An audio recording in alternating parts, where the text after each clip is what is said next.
Jane LePeau, co-founder with my husband, DJ LePeau, of the Benjamin Marshall Society, which we founded in 2002.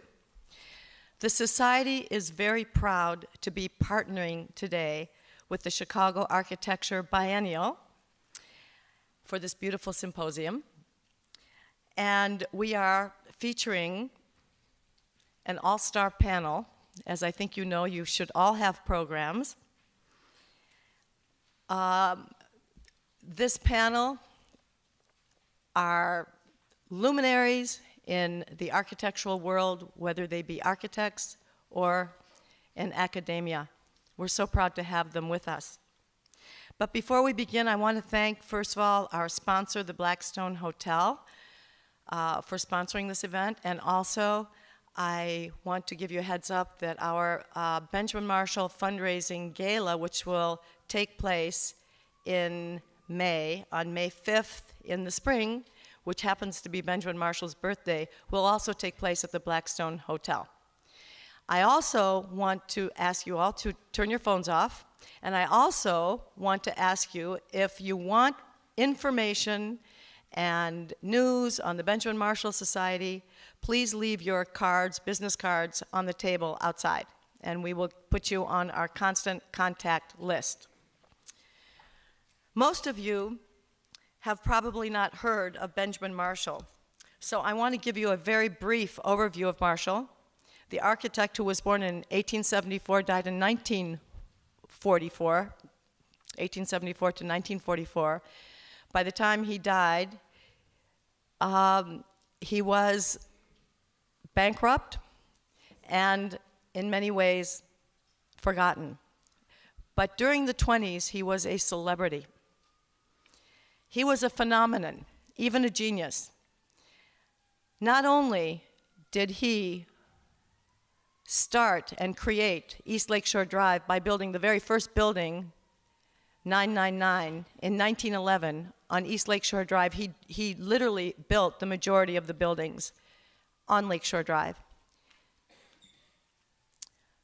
He was the force majeure of Streeterville and the Gold Coast. A lot of his residences are torn down, but a number of them are still left. Marshall began his career building residences in the south side, on the south side of Chicago, many of them very grand, and he continued to build homes, high-rises, grand hotels, and theaters across the city, the state of Illinois, and across the nation. Marshall's life was nothing less than extraordinary. He was self-taught. He never graduated from high school, barely, and he didn't go to college. But by the age of 19, he was working in the architectural firm of Marble and Wilson, and at the age of 21, he was a full-fledged partner. If anybody remembers the story of the ill-famed Iroquois Theater, where so many women, mostly women and children, perished during a matinee there, that was one of Marshall's very first theaters. He was the architect of that theater. So he did not start off with an easy life, and yet he went on to become one of the makers and builders of Chicago. That terrible tragedy haunted him for his entire life, as you can well imagine. And he was a wonderful, caring person for everyone he ever met. By the 1920s, Marshall was a celebrity architect, having built 3 of Chicago's most glamorous hotels, the Blackstone, the Drake, and the Edgewater Beach Hotel.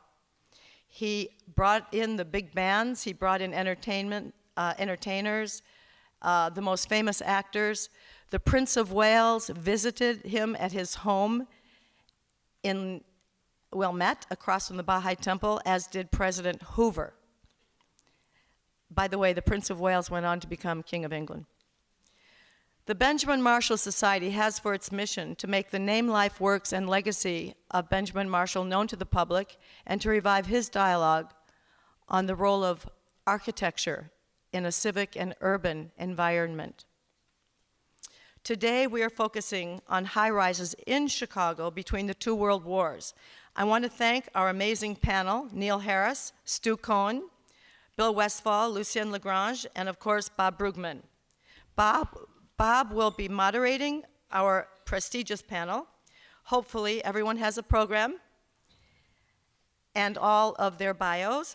There will be a Q&A afterwards, and to learn more about our society, you can find out about us on BenjaminMarshallSociety.org or on Facebook, Benjamin Marshall Society. And you don't need to be on Facebook to get onto the Facebook page. So with that, Bob, would you please come up? Thank you, Jane. As Jane says, the bios of all of our speakers are on the program. Jane, where can they get more if they don't have one?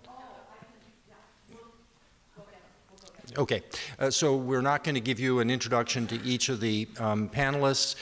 They will appear up here in the order they are on your program. So we're starting with Stuart Cohen.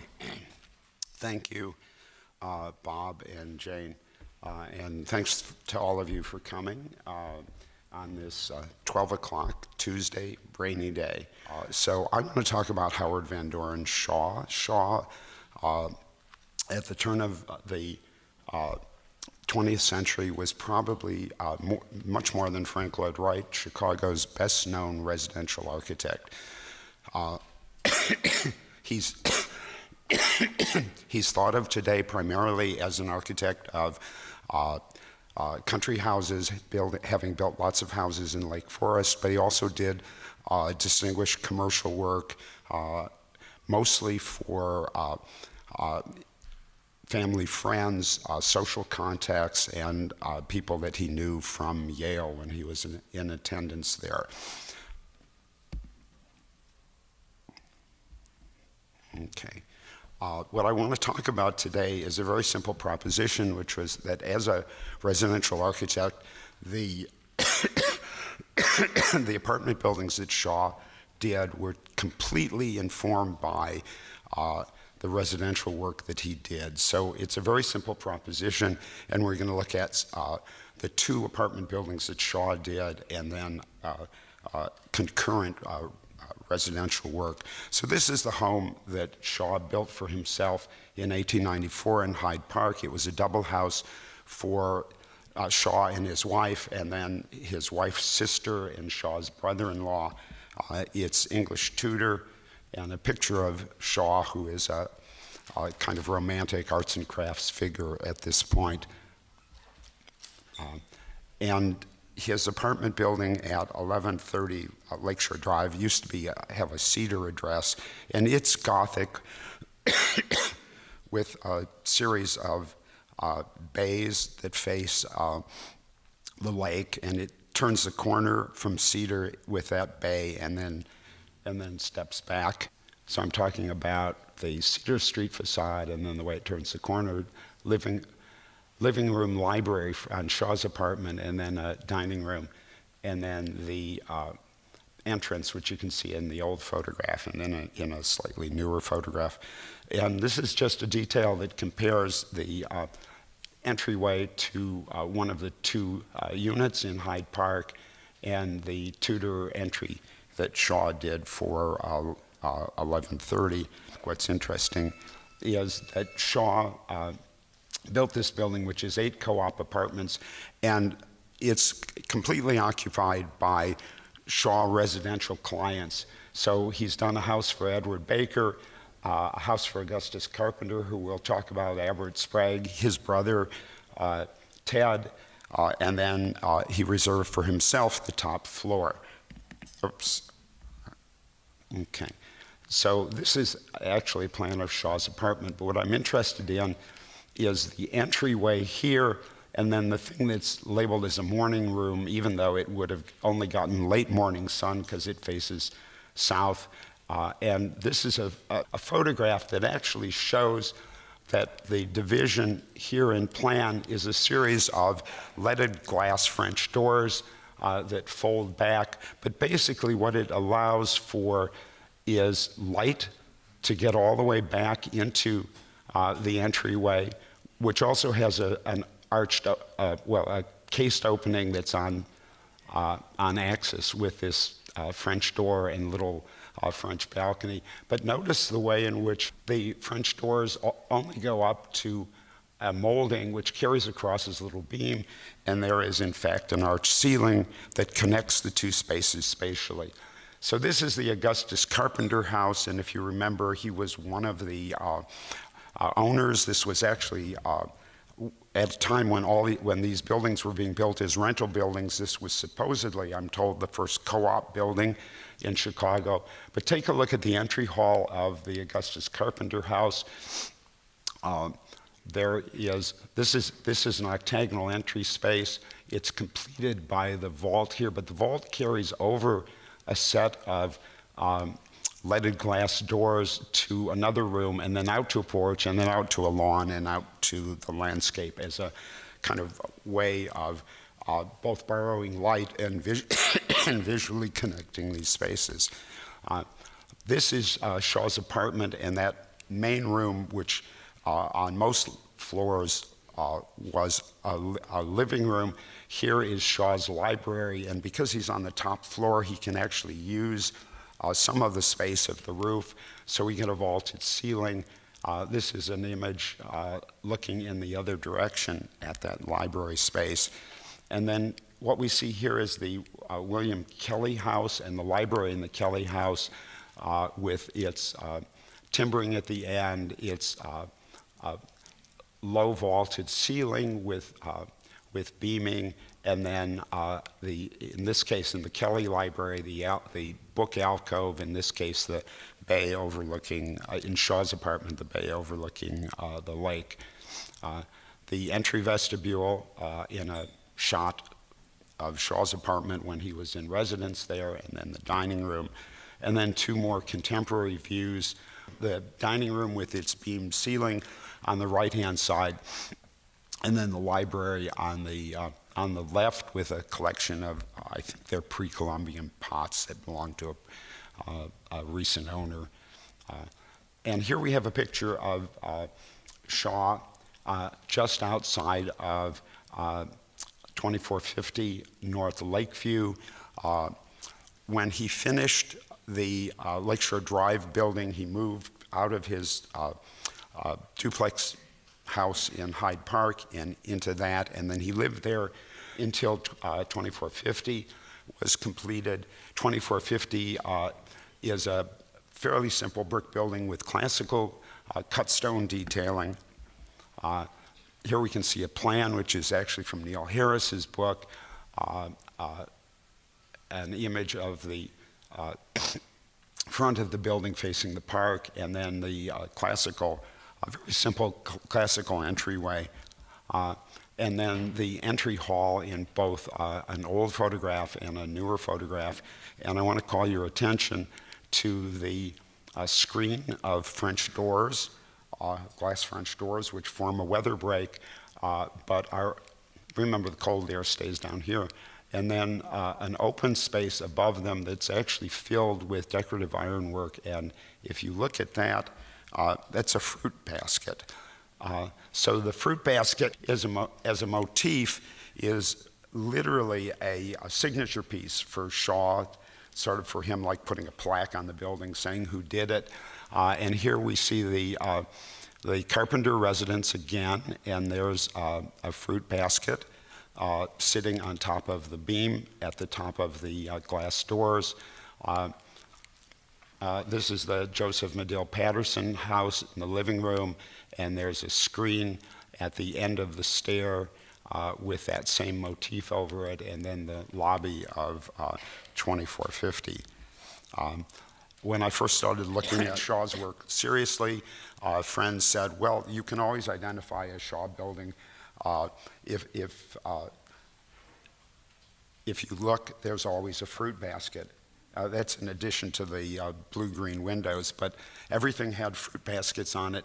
So this is the building at the end of Market Square in Lake Forest, which was originally built as a bank building with a fruit basket and cornucopias.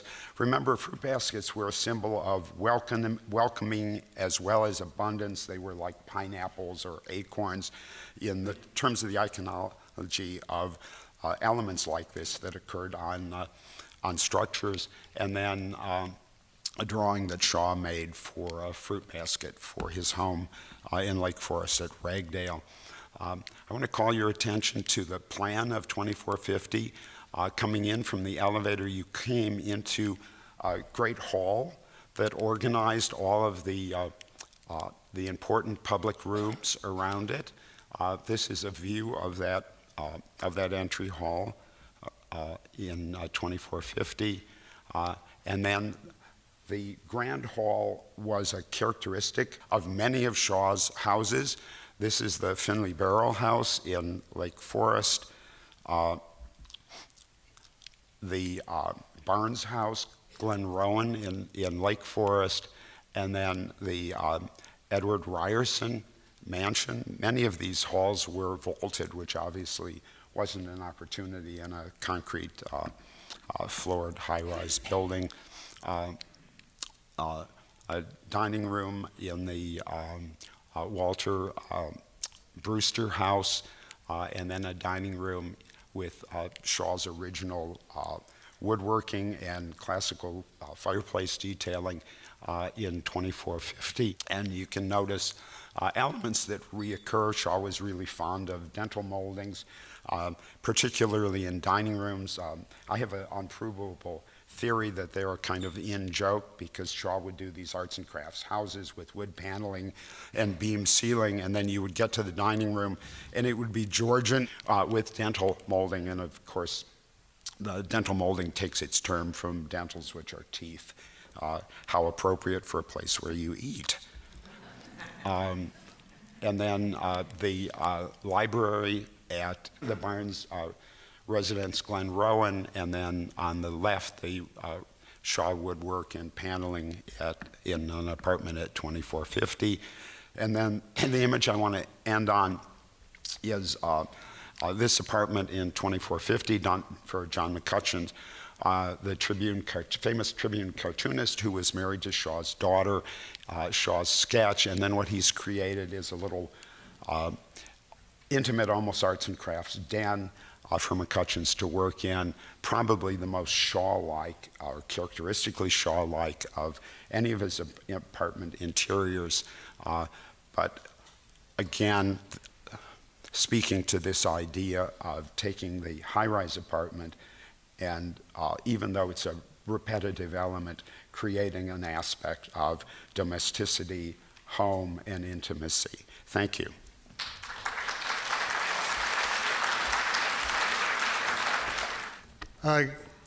It is good afternoon now already, isn't it? So glad to see you're all here to enjoy a little bit of experience with one of Chicago's great and unfortunately unheralded architects.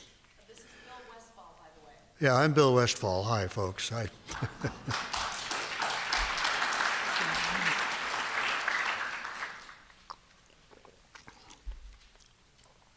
I want to talk about two architects and their cities, Benjamin Marshall and Frank Lloyd Wright.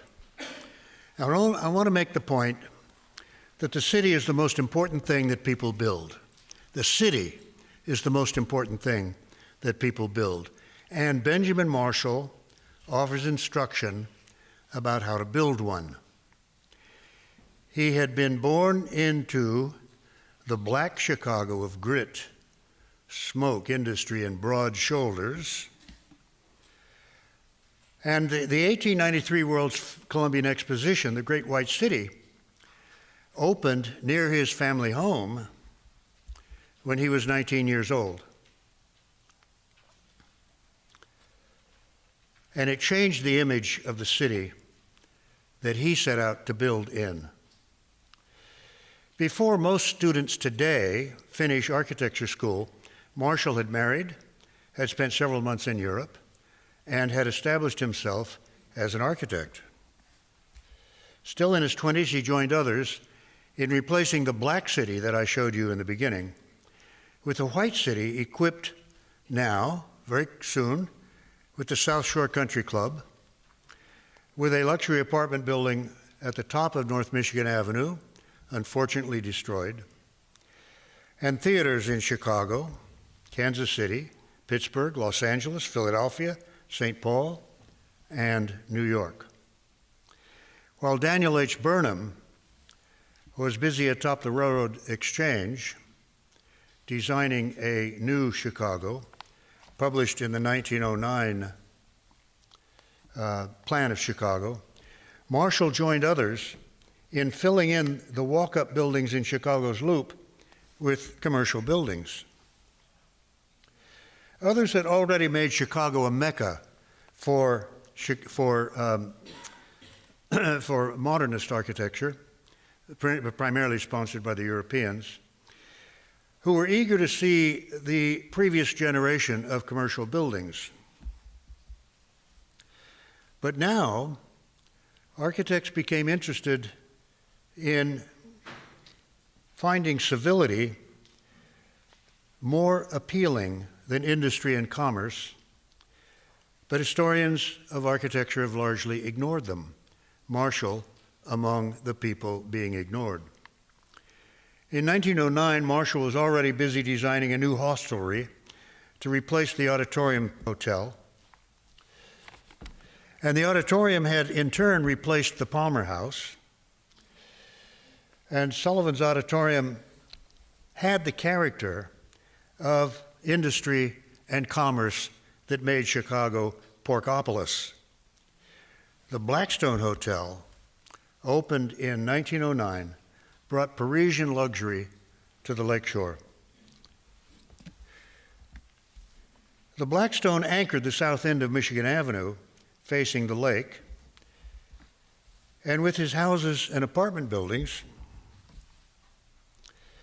Marshall became the person best able to build for people at home in the world city that Chicago was becoming. His buildings fitted perfectly into the image of Chicago presented in the Burnham 1909 plan. After the river was bridged at Michigan Avenue in 1920, and there's the opening of the bridge there on the screen, the north side replaced the now dingy and always smoky Prairie Avenue district. The Drakes had built the Blackstone. Now they had Marshall build the Drake as the definitive anchor of the lakefront. Here, the residents of the nearby apartment buildings and mansions could frolic and enjoy the 20s. They enlivened the streets. His buildings enlivened the streets with an appealing beginning across the street and then moving inside through generous, inviting entrances set in facades that give delight to the eye and elevate those who enter them. Even his country clubs and villas retain the city. Their landscape settings are more urban than romantic and rural, probably appealing to people perhaps more at home in the city than in the untamed countryside. Marshall grew up in the city and he never left it. Frank Lloyd Wright, 7 years older than Marshall, was born in rural Wisconsin and never abandoned those rural roots. Home for him remained what his fellow Wisconsin native Laura Ingalls Wilder recounted in her book, Little House on the Prairie, that Richard White's recent book, The Republic for Which It Stands, said characterizes the domestic ideal of the age. Wright ignored and ignored the proclamation at the fair that the youthful Marshall enjoyed, in which Frederick Jackson Turner declared that the frontier was now closed. Marshall helped build a city that rural America made rich. Wright, meanwhile, devoted himself to designing prairie houses that every American ought to have. In his earliest years, he made original interpretations of current styles. But he came into his own when he added a studio to his Oak Park home. There, and in later iterations in Wisconsin and Arizona, his employees or apprentices were later-day versions of farmhands within the farmer's extended family. Wright's studio was an inward-looking workplace for disciples, while Marshall's Winnetka home and studio was stuffed with employees and guests drawn from Chicago's and the world's social whirl. We can put Wright's early buildings, early houses, into two categories. One category makes the house into an object with a well-composed formal composition. The Charnley and the Winslow House are examples. The entrances are more prominent as a part of a geometric composition than as the penetration of a tectonic wall leading to an interior. The facade here seems to say, this is art, and incidentally a house. The other category is a cave, already seen in the studio portion of the early Frank Lloyd Wright, of the early home and studio. At the Roby House, you seemingly have to hunt out the secret entrance and sneak in through the tunnel somewhere inside. At the Hurley House, the front presents its barriers and defenses as if to say, visitors are not welcome. These houses are like paperweights that could just as well be in one place as in another. They have no urban presence.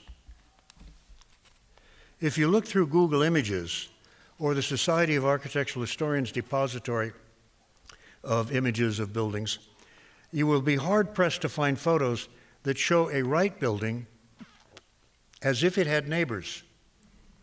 Vegetation, yes. Houses, no. This is certainly the case with Falling Water, immersed as it is in the landscape of the Pennsylvania hills. Even here, you have to hunt up the entrance. At the opposite extreme are his few buildings on urban sites. They either ignore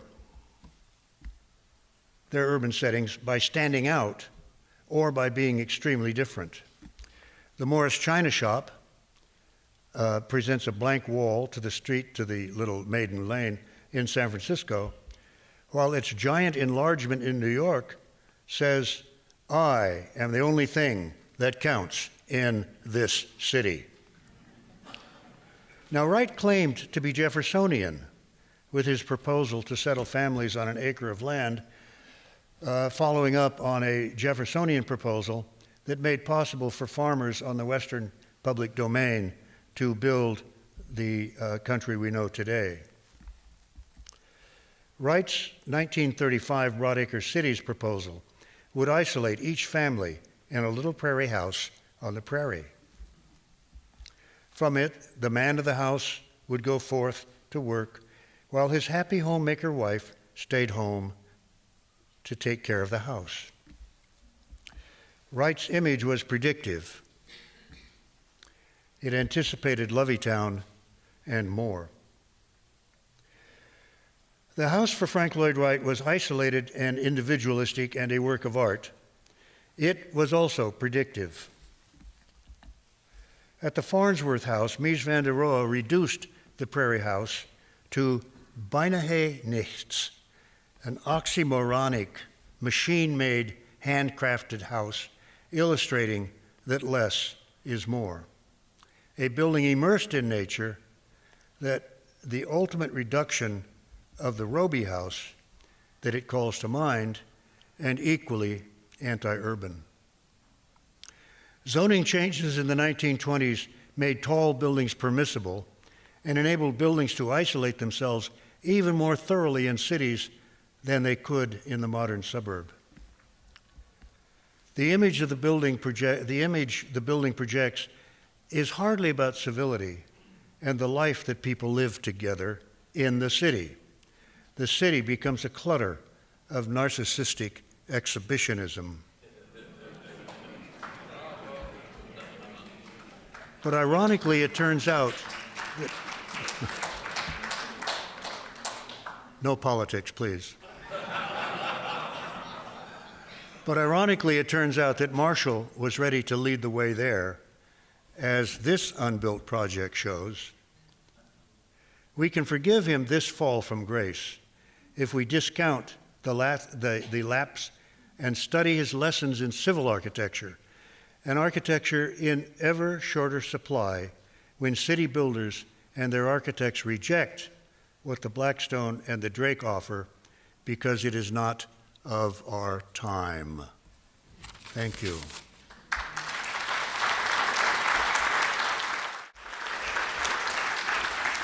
Thank you. I'm happy to be here, and I'm going to talk very fast because I have been given very severe limits with unspecified punishments to follow if I don't obey them. In any event, I'm going to be talking about the South Side. As new luxury buildings competed for residents in the 1920s, floor planning and technology standardized. Buildings distinguished themselves by special features like garages and views, or by ornament and privacy protection. And it's these last two I want to focus on today. I will talk about 3 Hyde Park cooperatives opened within 3 years, each sporting features meant to reassure or allure, and each enjoying architects absorbed by decorative detail. I begin with what was called the largest cooperative in the world, the 118-unit Vista Homes at the eastern edge of the Midway Plaisance. Its architect, and my architects are even more obscure than the architects that you've already heard about, Paul Frederick Olson, really a journeyman practitioner, had designed small flat buildings for 2 decades. In the 20s, Olson broke out with a series of high-rises. Unabashedly eclectic, his taste was for English Gothic and Tudor stylistics. Vista Homes was his most ambitious effort, but Olson would shortly design significant buildings in South Shore, most notably 6901 South Oglesby. With 40 apartments, it exhibited Olson's signature details: red tapestry brick, contrasting gray Bedford limestone, Gothic arched entrance porch, carved gargoyles, pinnacles, crenellation, intricate tracery, casement windows, overhangs, crockets, and beamed ceiling lobby. And here you can see the current lobby with multicolored tile work. Nevertheless, it didn't really stand out from other high-rises of its class. Vista Homes, because of scale and form, did. For one thing, it was built around an open court and has been called Chicago's tallest traditional courtyard building. The building entrance is accessed 100 feet from Stony Island Avenue through a large grass apron. The multi-paned, glass-fronted arcade, which leads to a large lobby, is vaguely ecclesiastical and features stained glass, as you can see. As at Oglesby, gargoyles enliven an already vigorous facade. Vista Homes was also distinguished by a tunnel attachment to a 100-car garage. Olson was a pioneer garage designer. Olson broke up his large building into less intimidating sectors.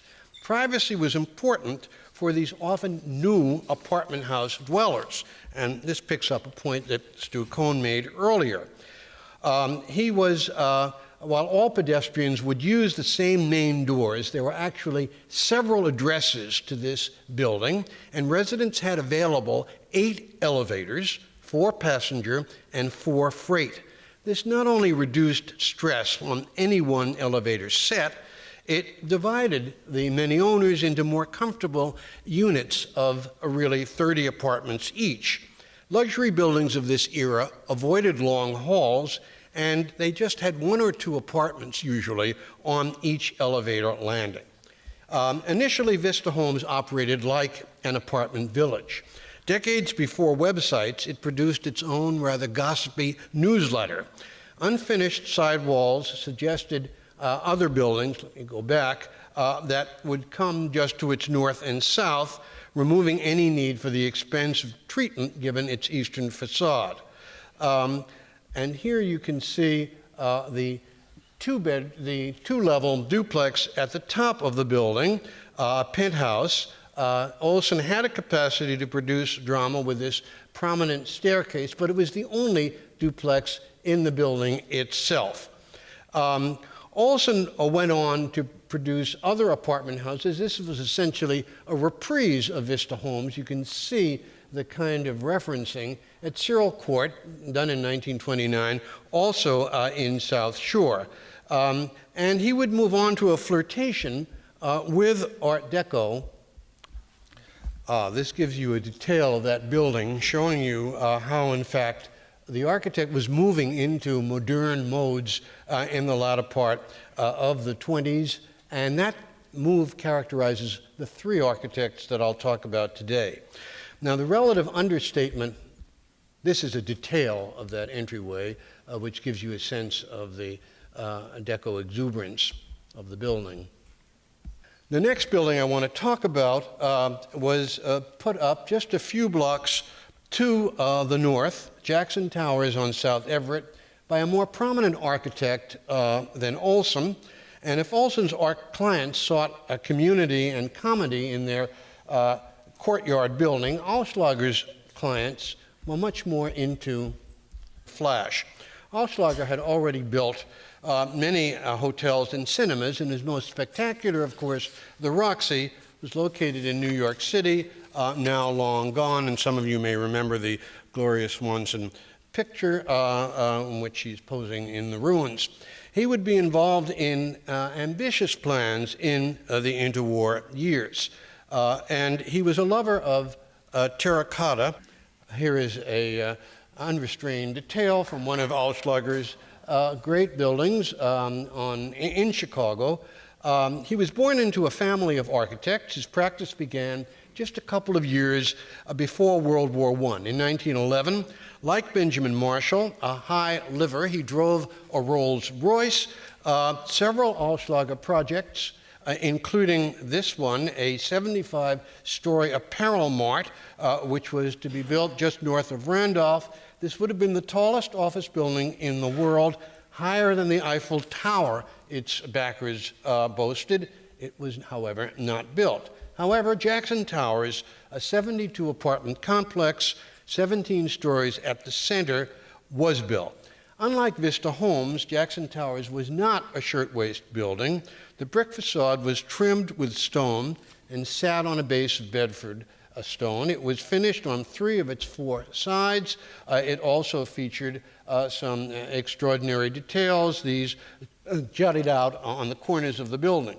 There were 6 elevators here, 3 passenger and 3 freight, which served the residents whose windows faced south on Jackson Park, the site, of course, of the Columbian Exposition, which you've just heard of. But the views were not the most notable features of the building.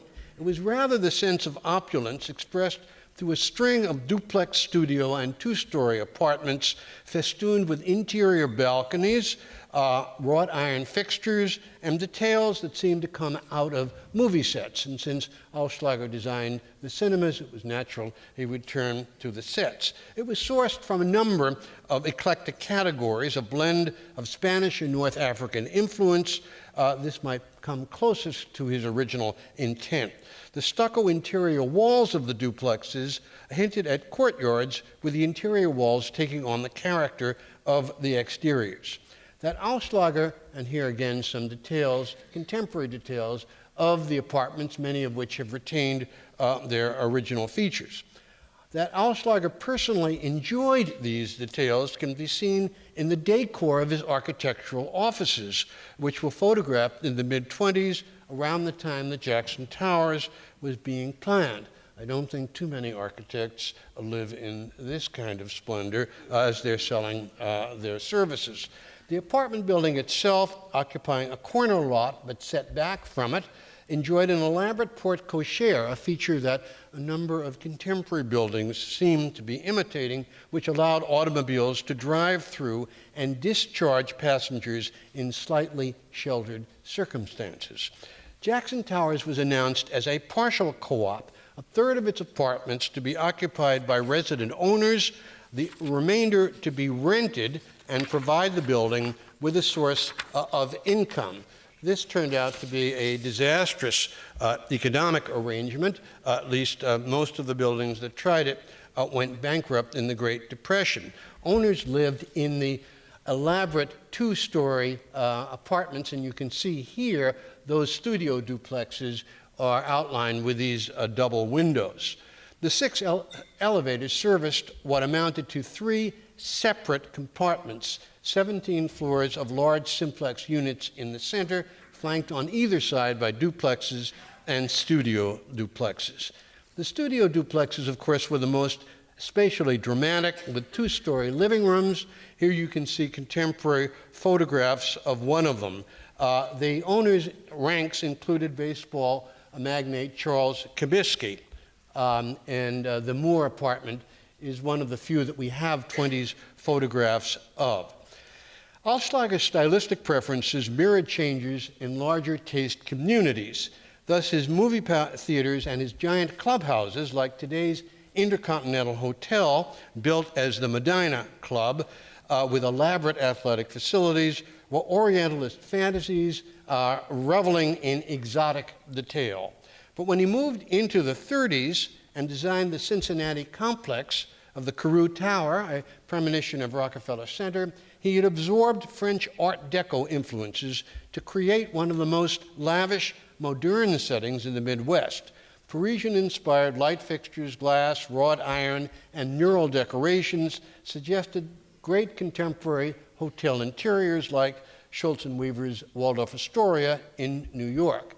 And Edward Waldner has analyzed the program for what became the Netherlands Plaza Hotel and connected it with Favier and Brandt's wrought iron work at the 1925 exposition in Paris.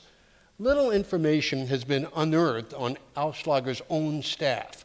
Who actually designed these details is unknown. But his work, again, most notably at the Medina Club with its riotous Middle Eastern motifs, betrays his interest in and capacity for sustaining elaborate decorative programs, which is really at the heart of what I'm talking about today. The affinities with the high deco designs a decade later at the Netherlands Plaza are clear, and a delight in dramatic decoration is an Allschlager hallmark.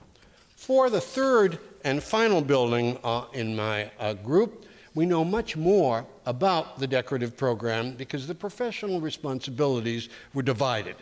2 architects created the 1929 Powhatan, several blocks north of both Vista Homes and Jackson Towers. The architect of record, Robert DeGolyer, was a prominent actor in the luxury apartment spree of the 20s, designing structures up and down Lakeshore Drive. Bill Westphal has argued that DeGolyer's buildings fell just below those of Benjamin Marshall in ambition and scale. But for the most part, they were luxurious and efficiently planned. These are some of the many DeGolyer buildings to be found in Chicago. DeGolyer had been Benjamin Marshall's chief designer, responsible, according to some reports, for both the Edgewater Beach hotels, apartments, and the Blackstone.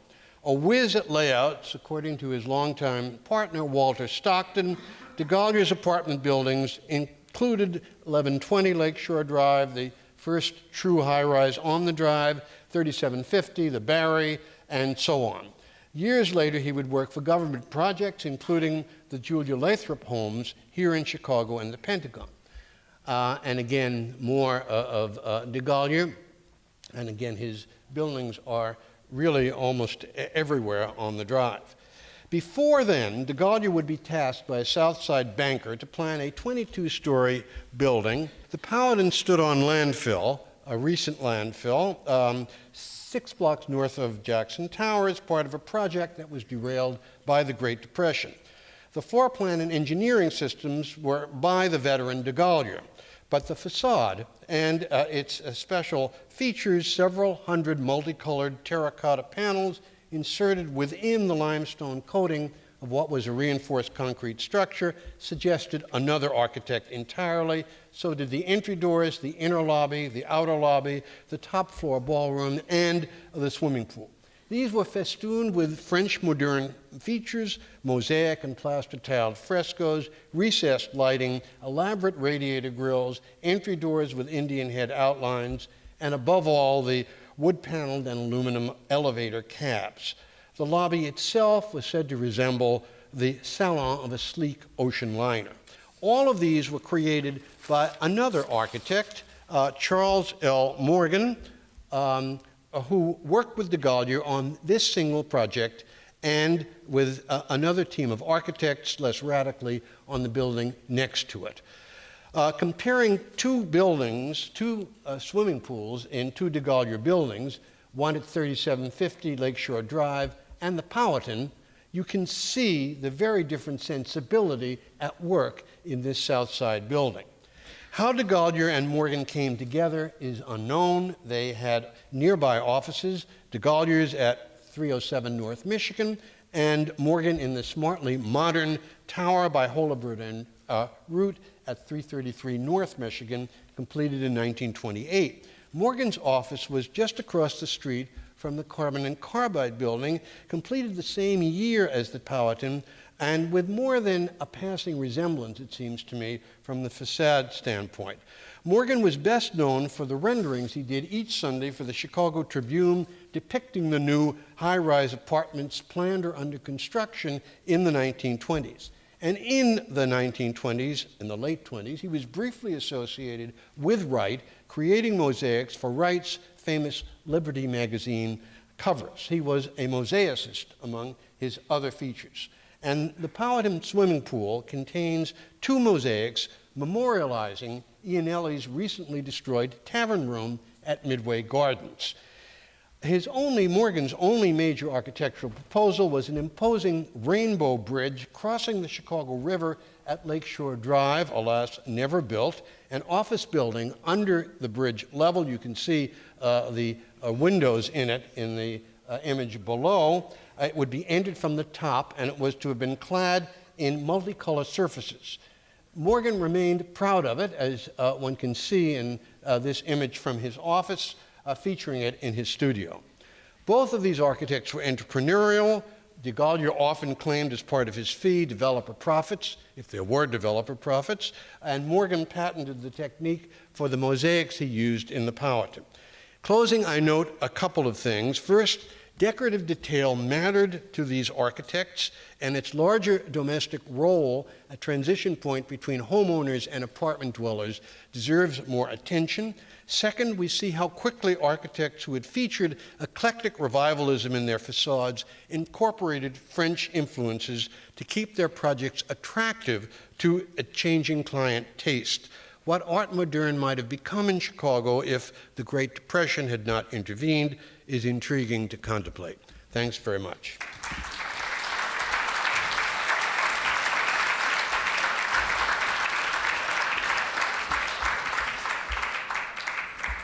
Thank you very much for inviting me. First, I want to thank Jen Lepar for putting this together. I'm really impressed by that.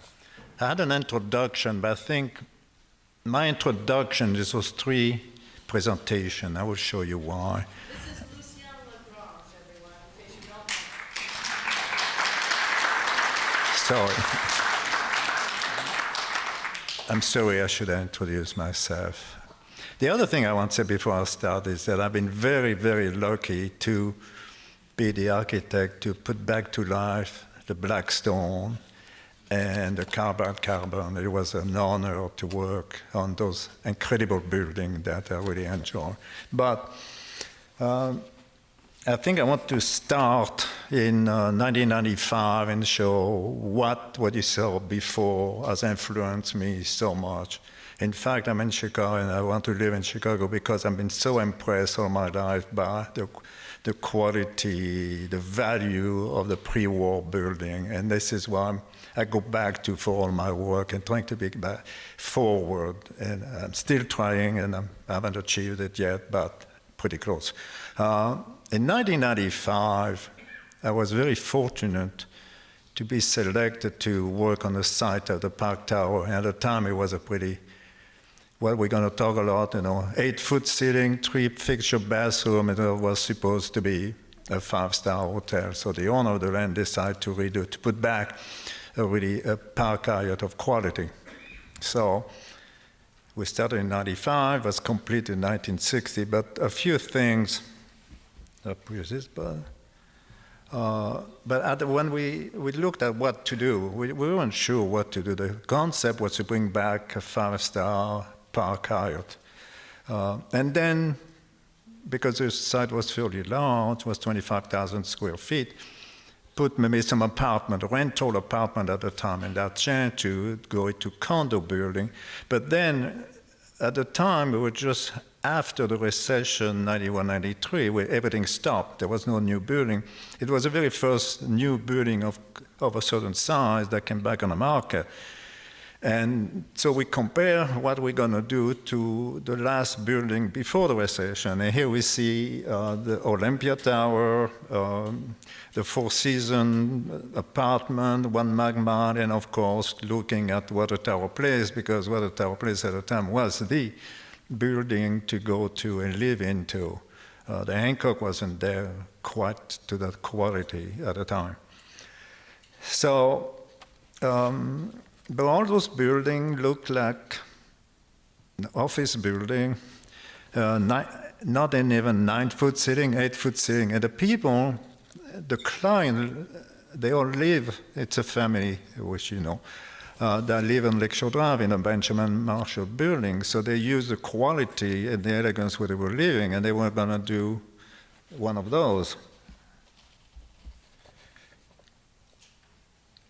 And then also, part of those buildings was a Carlisle building, which was complete in 1967. So it was one of the few luxury, what we call luxury building. When you look at the floor plan, some of the words used to describe, you know, the entry and the foyer, the words are there compared to what you saw before, but you know, they were not of the size, of the quality that where they should be, although it was one with 2 core and a true building, but the bathroom was 3 fixtures, you know, kitchen was U-shaped, 8 by 10, but it was called at the time a luxury building. It was one of the first.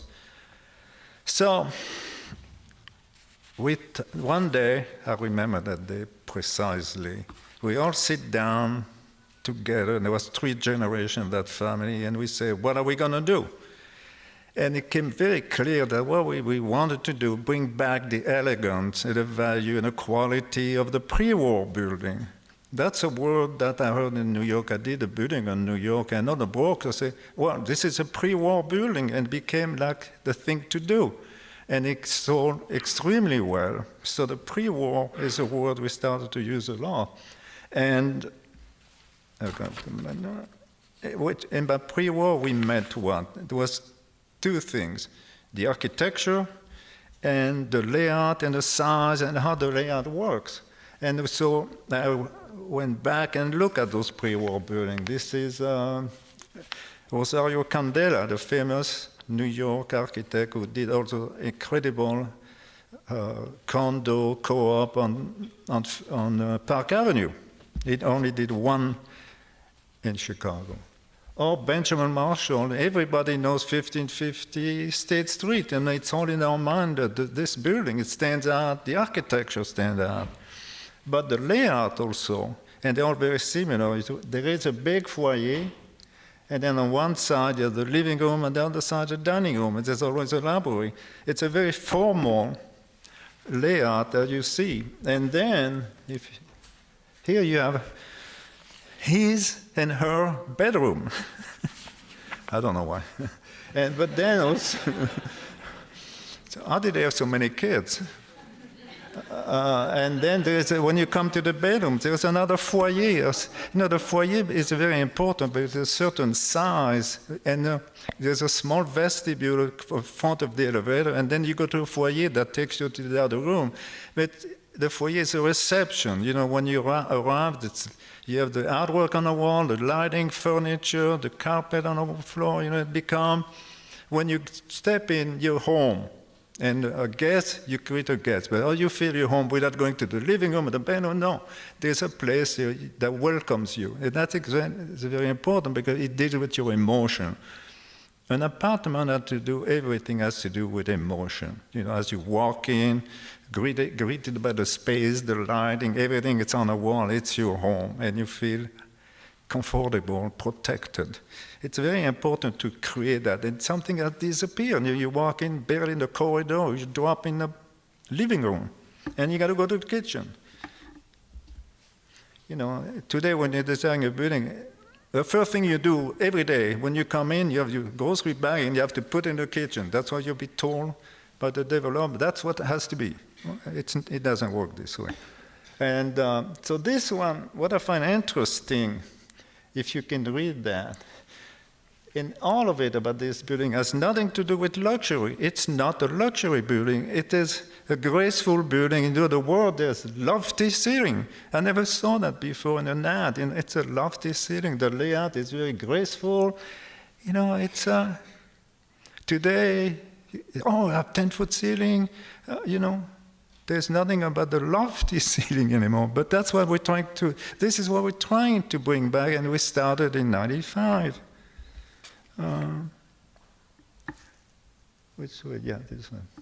Then, so there was 2 points we made when we started was the elegance of the exterior, creating a building with a lot of details, you know, at the top, at the bottom, but create a top, a bottom, and a body. But so we started to create a lot of stone detail, and we decided not to use glass, but to use stone, because an apartment building should have a window and a stone wall. It should be solid, protective. Your home, you want to be protected. And a piece of glass doesn't protect you. So that's why, and going back again to those pre-war buildings, they're all stone. And then another thing, Bruce Abrams, he was a genius. We understood the lifestyle of the people that can afford a certain lifestyle. Because there comes a point where the user or the people living those, it's not just a place to eat, sleep, entertain. It's a place to entertain. You know, you have party. Well, with the Bruce Abrams, we decided it was going to be a small floor plate, like 8,500 square feet, at a maximum of 3 apartments per floor, with all a view to the lake. I think it's this one. Or 2 with very short corridor, or 1 with no corridor at all. That was what we want to create. And then we didn't have 9-foot ceiling. It was 10-foot ceiling, 12-foot ceiling, and we did some at 14-foot high ceiling, because if you're an art collector, the largest piece of canvas is 12 feet. So if you want to put artwork on a wall, real artwork, it's being very tall. Let me see. And then what Bruce insisted on was your balconies, outside space. That was it was a must. The other thing he wanted to have is that you could have lighting anywhere you want. He didn't want to see the sprinkler, just conceal the sprinkler. So we drop a ceiling, and we could put down light anywhere you want, and put a sprinkler that would disappear. To him, this was quality of a residential building. And then we carry that again with Bruce Abrams on the second building, which is 840 Lakeshore Drive. Again, the detail at the base, a lot more detail, the balcony, the roof, and the round corner, which is very Chicago. I always go back to Carson Periscott with Sullivan. It's a beautiful round corner. But it does create a space, as you can see, 30 foot in diameter, because in a large, been across this. Because the feedback we get on the layout influence, we do the building to meet those. Like this round corner, this client, we did the interior layout, wanted to have a sit-down dinner for 26 people around one table. So we had to design the table. And at some other client, we want a big dining room to have 3 tables seating 8. So you can invite 24 people. So you have to design the apartment for such, or they have a cocktail party, 80 people. I mean, Obama was in one of those parties. And then there's a very wide gallery, because when you have so many people coming, here it was 8 foot wide, which is barely enough. And then we have a center of entry at this point, where you go to bedroom, to the living room, and at the big kitchen, because the kitchen that takes care of catering. So this input And I was lucky to work with some of the people bought at the Park Hyatt turned back to me and say, we want you to do the layout. So I learned a lot directly what's the need at this kind of unit, an 8,000 square foot unit, 6,000. What is it? It's no more bedroom. It's a different way of life, different needs. And that's what, in this case, we had to do a Parisian-looking apartment. So a lot of the wood paneling is painted, and then here's a dining room where 26, and you can enlarge or reduce the size of the table. That takes 26 people. And then after several I think the last one to be built at the last recession was 2550 Lakeview. It was fairly large. It was over 200 units, large unit. But in this case, although we've done it every time, the sense of entry, when you arrive, you're greeted by a large door because it's a large building. So the entry has been scaled with the building. And so as you come in, and then you walk through the lobby, and this is the view, because we could create a garden on the west side where all the parking was lucky enough to put all the parking underground. So there was an open view as you walk in. That's what you're greeted with. I think you want to be greeted by a lobby. It's warm, comfortable. You're arriving home. You're not home yet, but you're almost there. And so the unit, not large, big, but this one is 2,600 feet. It's very important, the square footage. 2,600, 3-bedroom is a maximum you can do. But we intended to have 30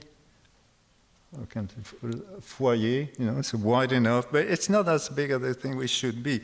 But in this case, you face a wall, there's a niche where the lighting is different, you can put some artwork or furniture, that's welcoming you, or the guests. And then that becomes to be the great room. There's a kitchen in a corner, but you can furnish this any way you want, you can live anywhere you want, but it's a great room. And then we have a 3-bedroom with a master bedroom with a balcony, large closet, bathroom, 5-fixture bathroom today. It's not 3 anymore. And then 2-bedroom. And in fact, in this case, a lot of people in urban living, in the 3rd bedroom is really an office. Everywhere today has a request. So the layout of what makes the apartment is very important. So you can have a life that you need to have. And that's the view, and that's the great room that can be used. And the kitchen really open also to all the space.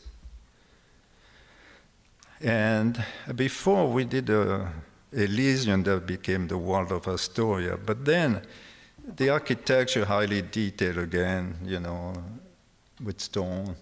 But as you arrive, there's a courtyard. We can drive in, drop your car, have a guest coming. There's a doorman because it's a hotel as well. But it takes you off the street, and before you go into the building, you're greeted by the space. It's all stone all around, and then you walk in the building, take the elevator, go home. And then we had a maximum of 2 apartments per floor, about 8,000 square feet, or 2 per floor. In this case, there's 2. And then we've been retained by the owner of the floor to redo the apartment. And so half of it, a portion would be left for lease, and then they would live here. So the bedroom would remain more or less the same, which, the narrow corridor doesn't give a sense of going. But then we create one big room, and in the end, we're putting the kitchen all open here, opening to the space. The kitchen would not be here.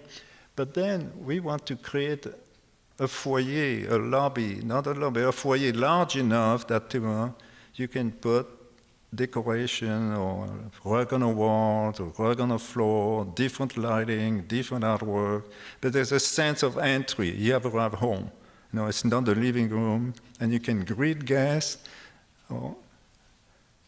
or you feel home. And then that's the way we work. We sit down with the client, take notes, make change, you know. It's a very involved. In this case, you can see the kitchen is here. And this family, they want a tea room. So we created that. But again, it's working very closely with the requirement of the buyer.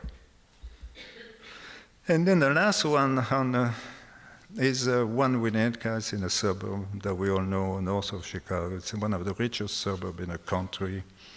So we create an architecture which is not urban. It's not rural, you know, it's not farm. It's a 5-story building sitting on a retail, so only 4-level apartment. And what you see in this one will be these 3 components. That will be rental, and this is looking east, and those 4 levels will be condos. And in between, we have some maisonette. So,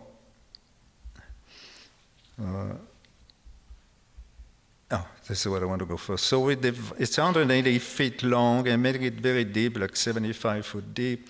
And we create 4 units, about 3,200 square feet. And those are 3 bedrooms plus a den. So the other one I showed, 2,600, is too small to add a den or an office. 32 to 4,000 is gone. But they go through units with an elevator, and the 2 stairs for 5 stairs. And the through units. So the bedroom on the one side, on the west side, and we want to have the living room, master bedroom, facing east. And in this case of those units, we can do the master bedroom facing east next to the big terrace, not a balcony terrace. And then the bathroom is facing east as well. And there's one thing I find interesting, which just happened. If you look at this layout, the mirror is on the west side of the room. The bathtub is on the east side. So when you look in the mirror, you can see outside because it's a sea of green, and when you can see the lake. So when you shave or whatever, you have this great view. You have to think about what you see, what you don't see. So I'm going to go back. But in this, the one I like the best, which you saw in the old floor plan, because I'm really fascinated about floor plan, because that's the way we live, and then we decorate. But we have this great, where's the elevator?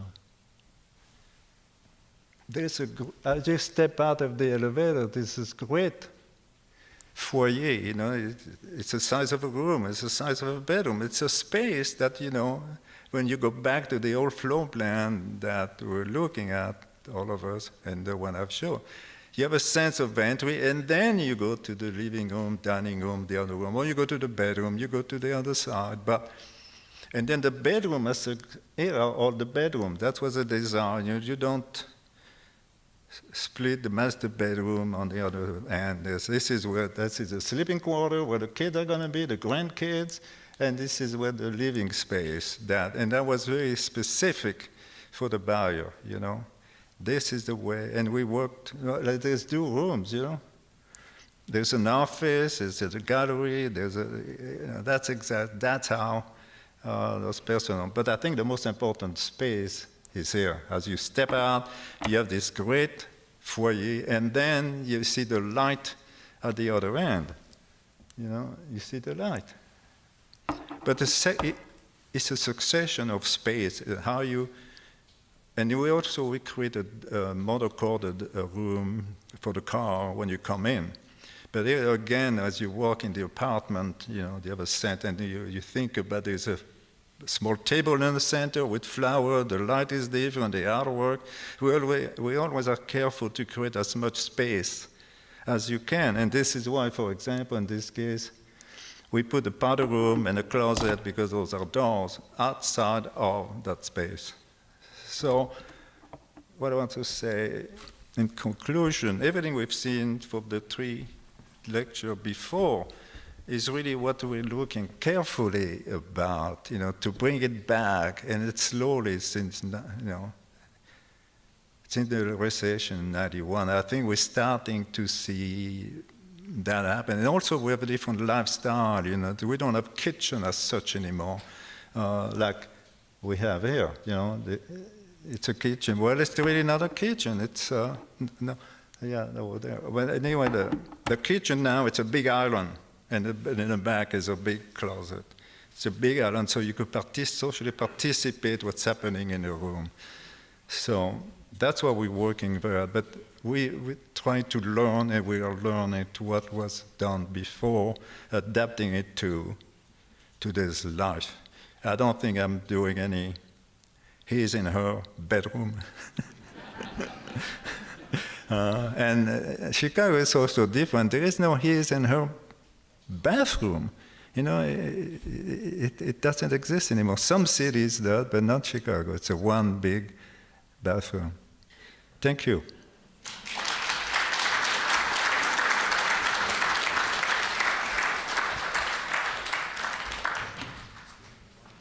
Okay, why don't we start off, let me ask a question to start off here. And that question is, I'm wondering why in Chicago, which is supposed to be so interested in architecture and architectural history, it's taken so long for us to get back to these remarkable architects we've heard about today.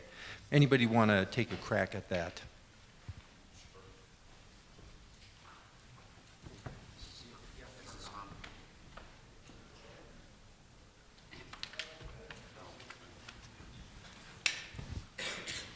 I thought that Bill would address that as someone who taught at Notre Dame and at UVA, but I think it has to do with the fact that about 50 years of architectural education rigorously excluded looking at, understanding, and appreciating buildings like this because architecture was supposed to be invented as whole cloth. It was supposed to be something entirely new that the world had never seen before, and that each problem was to be addressed anew, and everything was to be reinvented. And architects were sent out in the world actually believing that.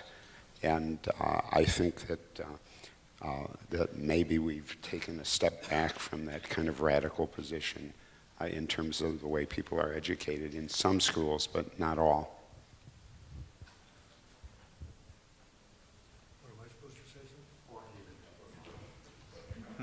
Okay, and we can take comments and questions. We have a few minutes left from audience. Any questions? Yes, sir. It's interesting that Rosario Candela has just one building in Chicago, and I'm wondering if there's an explanation for that. Was he invading someone else's territory? Were there politics?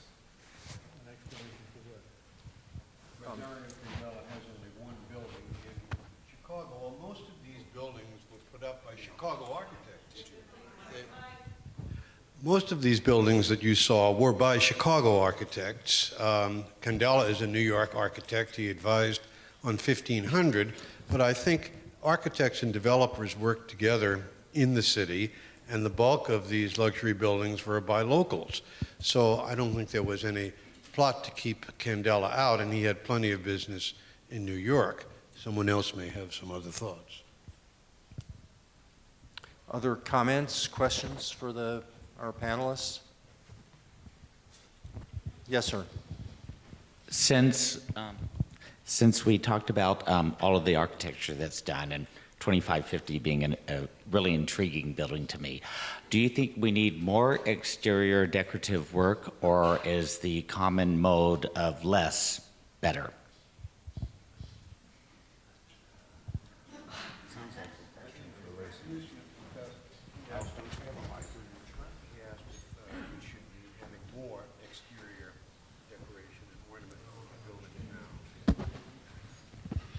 Well, that's what I do.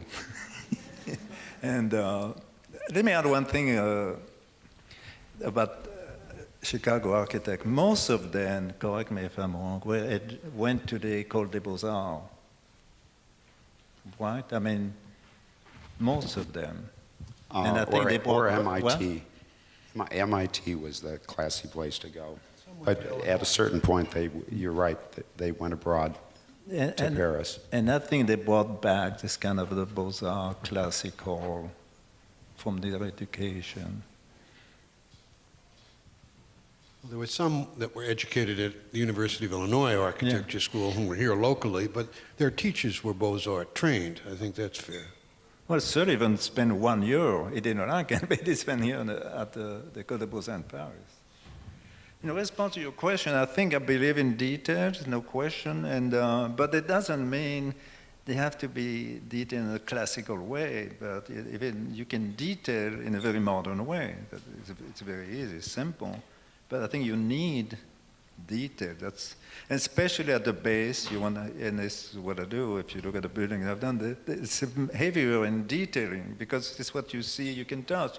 After that, there's a shaft. And at the top, you have a roof. You need a roof. You cannot just cut off the building. You want to acknowledge it's the end of the building. And like I say, the building touched the sky. So there has to be an expression, something had to say that's the end of the building. It's a very modern building, and you chop off the building because you're done with it, and then you have those box at top, which is elevator overrun, the cooling tower. You ignore those. So yes, it should be. I think that's what the public, that's what people want to see. It's not modern architecture, but you want to see those details. The thing that I liked about your lecture was the emphasis on the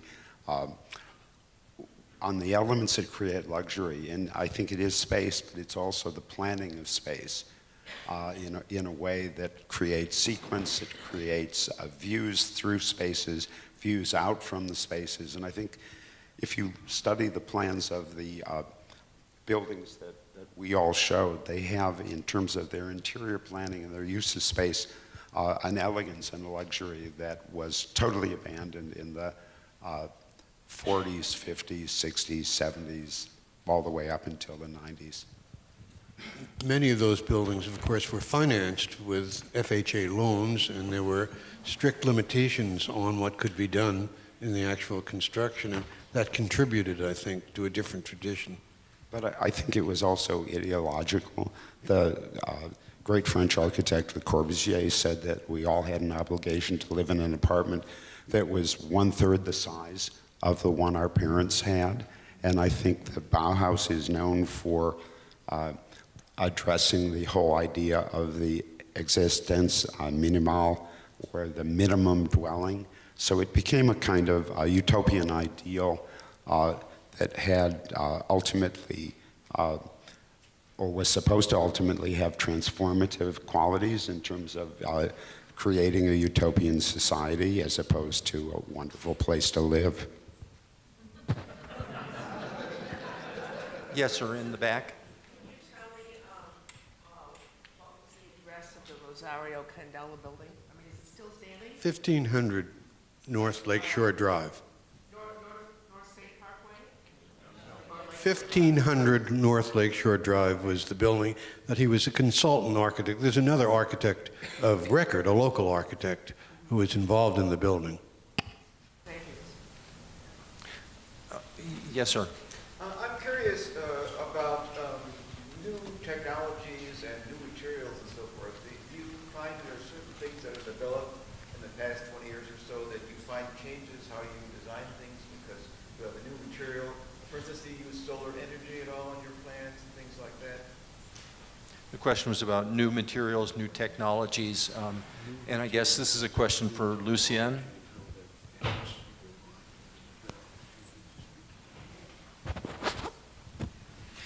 Well, in my mind, materials for housing have to be fairly conservative. Going back to the pre-war building, because steel and glass and exposed concrete is pretty cold. In Chicago, people they do relate to the pre-war building, and they're all limestone or terracotta, and the base is rich in detail. There's only so much you can do with a glass box. It doesn't reflect what's inside. That's residential. When in stone, what we have used because stone is very expensive, or you lose all the detail, like Olympia Tower is very flush because you can afford a lot of details. We use precast, and we were very hesitant, and we talked about as a team with the owner, because the previous building we sort of competing against all granite and marble or limestone or French limestone, but with no detail. Precast, you can imitate limestone with a certain finish, and we use acid wash, and you can have a lot of detail. It's very easy to reveal and shape in precast. So, but we were very hesitant. We was afraid that it would be viewed as a cheap building. So we use limestone at the base and precast, and nobody can take the difference. I mean, you look at a Park Tower, the 2 first floor are stone from Minnesota, and it's precast, and it's very hard, or 840 lecture, it's very hard to tell the difference, but I think there's a desire to see something solid, protective, so inside the house, you protect by a wall, a heavy wall. That's what, and no other material would provide that. I mean, with the limestone and the straw, you have a certain thickness in the wall, the window or recess, and the thickness, a glass wall is half an inch thick. So it's the perception, how do you see it, Well, why do people want to live in Lakeshore Drive? I mean, they all do, if they can afford it. So we try to bring it back by using a new material. Precast has never been used like we use it in the Park Tower. It was the very first one. Neil made a very interesting comment speculating about what would have happened if the Depression hadn't hit. And I'm curious to see what the 4 of you think. Would we have had the architecture that we've had if it hadn't been for the Depression? Did that really change architectural history, Depression and war?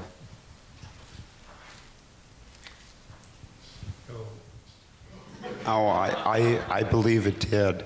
I think that one of the selling points for modernist architecture was that it was economical and inexpensive to build.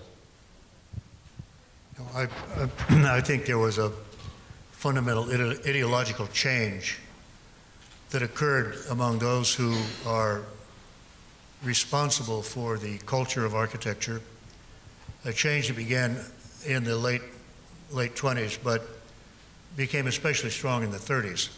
What I'm referring to are the people who educate architects, the people who write about what architects build, especially the ones who write for the popular press and for the professional magazines. Because if you look at the work that was being done, and the people who control what is being published in books, that is to say, the entire range of information that is available both to the public and to professionals and to policymakers about what architects ought to be doing, you find a big shift in the late 20s, early 30s that begins to make everything thought of technologically. It's thought of quantitatively rather than qualitatively. And it begins to think of a building not as a building block in making a city, but as an object that is an independent work of art that can be assessed according to other arts such as painting and sculpture. And I think the Museum of Modern Art is fundamentally responsible for the tremendously successful propagandistic spread of this new and required taste in architecture. And I'll give you 2 examples. One is the Jefferson Memorial in Washington, which you all know is yet another version of the Pantheon in Rome, or of the Rotunda at the University of Virginia, or other buildings that are circular with some kind of temple front. And when that was proposed, there was a tremendous onslaught from the modernist architects saying, we're done with that. We don't do that anymore. We're finished with that. That's finished and done with. We don't want Washington to turn into a mere petrified forest, which was their term for columns that ornament buildings. In other words, it had to be new. It had to represent today, as if Jefferson didn't belong to the past and in the present, as if there was no past for the present, but there's only a future. And this was the other thing that was happening in the late 20s, early 30s, was the thought that the only thing that is valuable is what we're going to do in the future. And architecture can lead us into that future.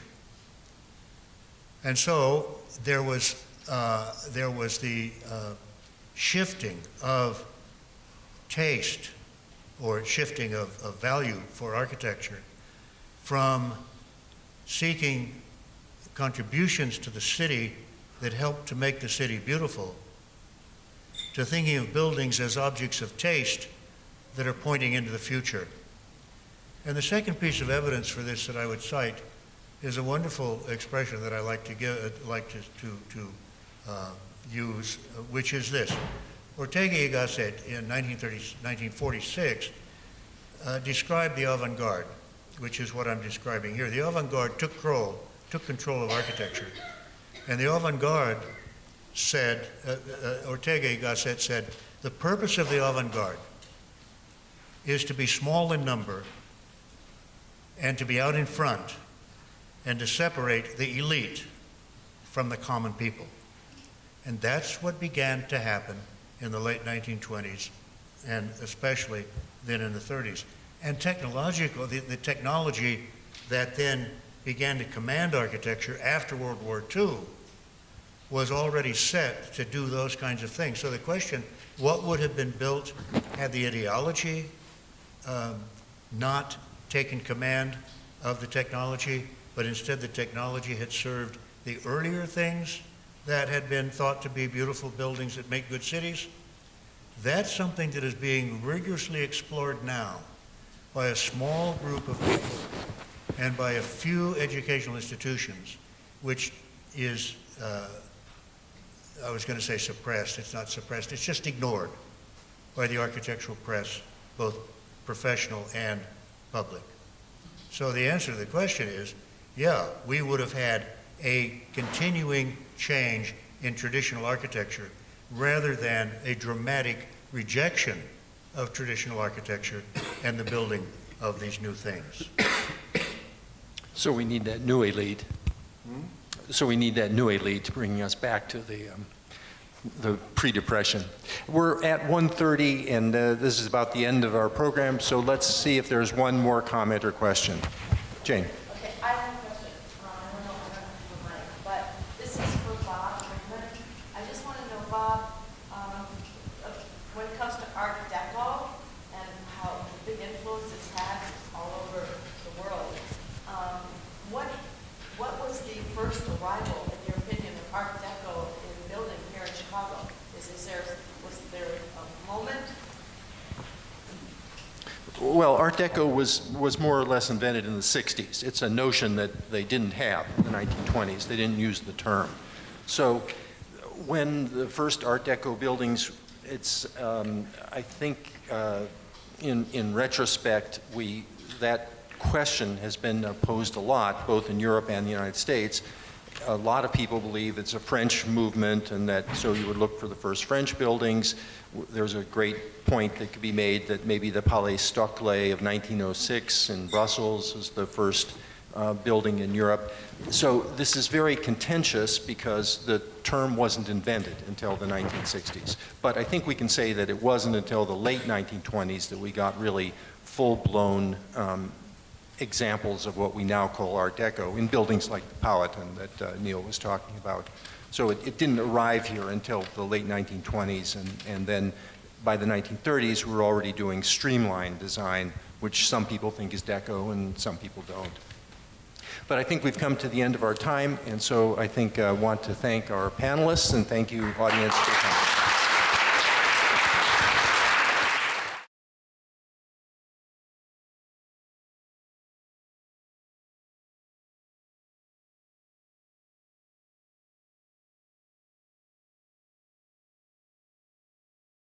Thank you.